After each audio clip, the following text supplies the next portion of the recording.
Hi everyone, welcome back to Be Rich. It's me Vinod today, and I thought I'll talk about someone called Stafford Beer. Stafford Beer was a pioneer management guy in cybernetics. He's mostly remembered for his work with Salvador Allende in 1970s for managing the Chile's nationalization industry. What he is great is his approach, taking complex mathematical theories concerning self-regulation, feedback, and decision-making systems, and that were developed in British steel industries during the 19th, and working through that in his consulting work. So, what did he do for the Chilean project with Allende? Beer was recruited, where made recommendations to the Chilean engineers and managers that the project aiming to control large economic sectors via an operation center using basic technology like telex machines, hand-drawn charts, was overwhelmed in its ambition and ultimately was terminated in 1973. Why is his ideas relevant? Well, that's where it gets interesting. A new book of his called The Unaccountability Machine: Why Big Systems Make Terrible Decisions and How the World Lost Its Mind is what is the thing which I want to talk about. More than his history and anecdotal stories, which I just kind of gave a brief introduction to, this book is an interesting book. I'm not saying his views are correct. I'm not saying it is the best way to go forward. But the reasons why we read many things, like Buddha said, is we read, we take in the knowledge, then we think about it, and from those we formulate our own ideas, and those can speak to a deeper truth we may find in society or in ourselves. So in that, I do like this perspective he's offering and he's advocating, and I think it's relevant, this book. And if you do get your hands on it, do read it. It's a nice read. He advocates a reevaluation of theories that addresses our contemporary issues. He argues that systems dysfunctions are highly applicable in current problems in companies, economies, and societies, particularly organizations that grow in size and complexity. What he basically says is, as we grow and our organizations, society becomes more and more complex, it's harder and harder to communicate and regulate within these systems. And one of the key lessons in his cybernetics is something known as accountability sinks. Accountability sinks are a scenario where responsibility for the decision is obscured by untraceable barriers, so leaving no recourse for those negatively impacted. Meaning, we feel that it's a system, we can't find anyone to blame, and we kind of resign to it. We have seen that here in India. When we ask, why is this happening? Why can't we fix it? We say, that's how it is here. One of those examples in the books which he talks about is going to the airline counter and the flight is overbooked and you're kicked out of the flight saying it's overbooked and you've been booted. You would love to scream at the person at the front desk, but the front desk person is not the one who booted you out, and there's no point screaming at them. And they themselves are helpless and unable to do anything.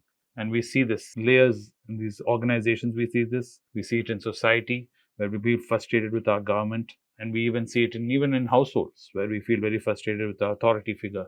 If you're a child and you have a parent above you, you feel sometimes they're unfair. Your mother might say, I can't do anything. Your father is like that.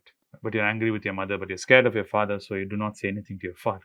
So that is like an accountability sink. So sometimes this phenomenon is done deliberately in design to shield leaders from the backlash, or sometimes it's an unintended consequence because the system structure is becoming so complicated, it is forming these barriers without even it realizing. So between layers of organization, it becomes very difficult to communicate. So this is a very interesting concept. You should read the book. He talks about a lot of examples about this, and I think it's a wonderful read. Second thing which he talks about, which is very nice, is it's known as single objective systems. So this second lesson highlights the dangers of a system overtly focused on a single goal or a performance indicator. We've all done this, where we, for example, when we worry about just losing weight and we are fixated on the number on the scale, we kind of are so desperate to get that number down. We throw everything out the window.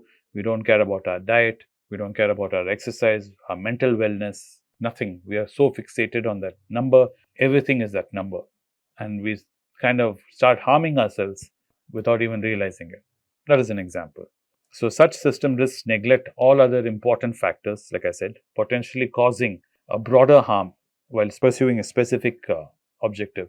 And this is very true now in the world where we are in, because in 2008, the financial crisis was when the banks prioritized inflation targeting and overlooked all other critical issues which were escalating in private debt and complex financial products because the banks were single-mindedly focused on inflation in 2008. Does that sound familiar? It does. Because then right now, The Fed is hyper-focused on inflation, and everybody seems to be focused on inflation.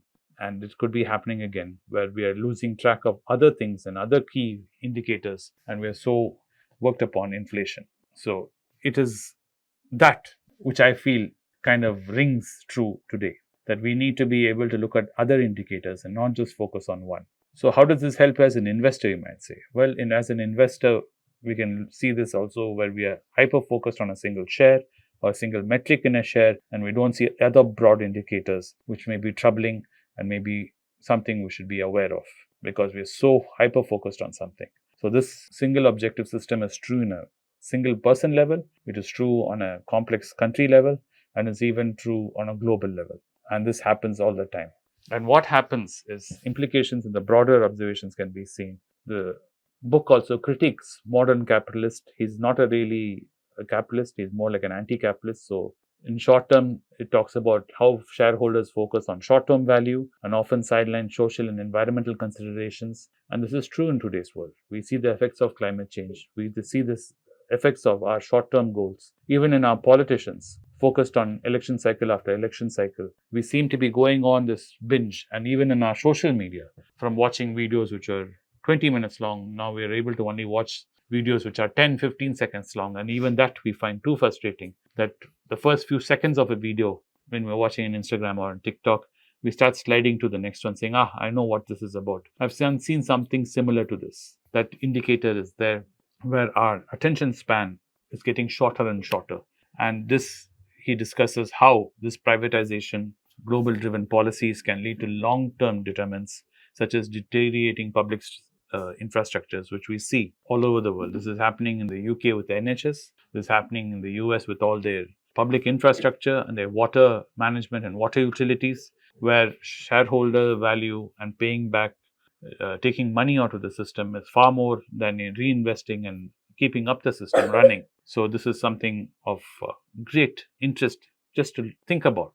Food for thought, as they say. Then he talks about global societal trends, where he connects these theories of global trends such as rising populism and social discontent, suggesting that many political and economic systems fail to adequately respond or even acknowledge the concerns of their population. A lot of us wonder, why is this happening? This certain segment of society is feeling disenfranchised, and why are they electing something which is completely against their own antithesis to their own philosophy? Like you think that them having a certain outlook in life, believing in certain belief system in life, but they seem to be voting completely against it. Why are they doing this? It is because he feels there is a global societal trend where they're feeling disenfranchised and they're not being heard and not being acknowledged, and the system is failing to recognize this because of short-term views. So the potential solutions he talks about is the role of AI in governance. He says taking vast amounts of data and compressing it and understanding and giving some useful information and understanding where the potholes are, he says, can be useful. AI can be useful in helping us understand complex systems. But there are pitfalls in this also. He says previous technologies which were thought of to be of useful aid turned out to be not so useful. That's when he talks about the Chilean telex, which you should read in the books. And it is interesting, that story. And he positions it is crucial for us to understand the potential problems in the system so we can rectify them, so that it doesn't become a system failure, societal failure, leading to widespread problems. So this is an interesting book, as a blend of humor and narrative in it, and its critical analysis is fantastic. So I do wish that you would give Stafford Beer a read. I'll repeat the name of the book again. It's called The Unaccountability Machine: Why Big Systems Make Terrible Decisions and How the World Lost Its Mind. Do read it and do put in your comments what you think and what you feel. And I would love to know more about what you think. Thanks for watching the video, guys, and I'll see you in the next one. It's a great privilege and honor that so many of you in thousands have subscribed to my channel and have supported me. I have written 2 books in English, The Alchemy of Money and Ordinary Stocks, Extraordinary Profits. These books are published by us and are ready. If you want to procure a copy, send us a message to the WhatsApp number given below and my team would respond to you. If you want an Amazon Kindle copy, you can click the link below. Finally, those who wish to consult with me can send a mail to berichenglish@gmail.com.